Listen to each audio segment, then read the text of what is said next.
Now let's get into the details. Union Minister Shivraj Singh Chauhan flagged off the One Nation, One Election race in Noida, where a massive crowd including women, children and senior citizens gathered to participate. Speaking at the event, Chauhan emphasized the importance of implementing simultaneous elections across India, stating that frequent elections disrupt the country's development.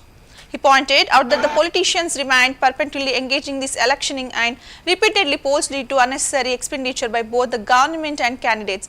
He also noted that the enforcement of the model code of conduct during elections halts development activities and occupies the entire bureaucratic machinery. Highlighting growing public support, he asserted that people are now demanding the general and assembly elections to held together once every 5 years to ensure efficiently governance and sustain the process.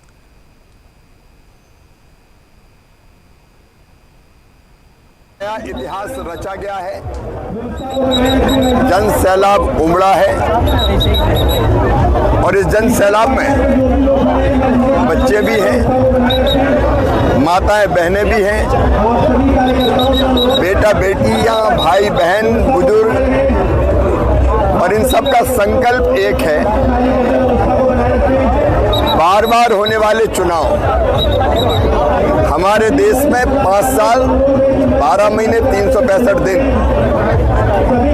लगातार राजनीतिक दल और सभी नेता चुनाव की तैयारियों में व्यस्त रहते हैं।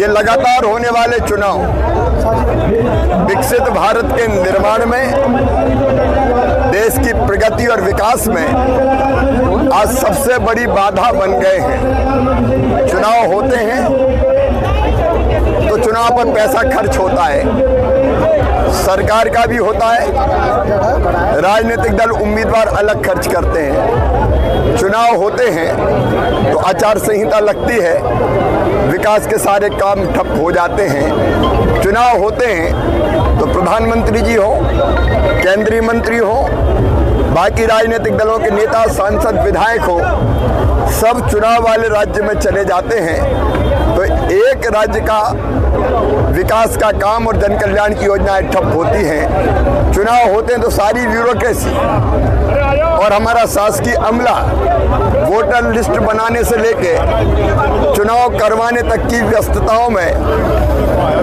ऐसा व्यस्त होता है कि उनके सारे काम रह जाते हैं। चुनाव होते हैं तो फिर लगातार चुनाव होने के कारण जनता की चुनाव में रुचि भी कम होती जाती है और जब समय आ जाए कि देश की प्रगति और विकास ठप ना हो, आप देखेंगे 1.25 साल पहले 3 राज्यों में चुनाव हुए, मध्य प्रदेश, छत्तीसगढ़, राजस्थान। 4 महीना बाद फिर लोकसभा के चुनाव, फिर 4 महीना बाद हरियाणा, महाराष्ट्र, जम्मू कश्मीर, झारखंड के चुनाव, फिर दिल्ली के चुनाव, फिर बिहार के चुनाव, फिर बंगाल के चुनाव। क्या देश में चुनाव ही होते रहेंगे?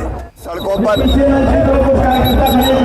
एक नया इतिहास रचा गया है, जन सैलाब उमड़ा है और इस जन सैलाब में बच्चे भी हैं, माताएं बहनें भी हैं, बेटा बेटियां, भाई बहन, बुजुर्ग, और इन सब का संकल्प एक है, बार बार होने वाले चुनाव। हमारे देश में 5 साल 12 महीने 365 दिन लगातार राजनीतिक दल और सभी नेता चुनाव की तैयारियों में व्यस्त रहते हैं।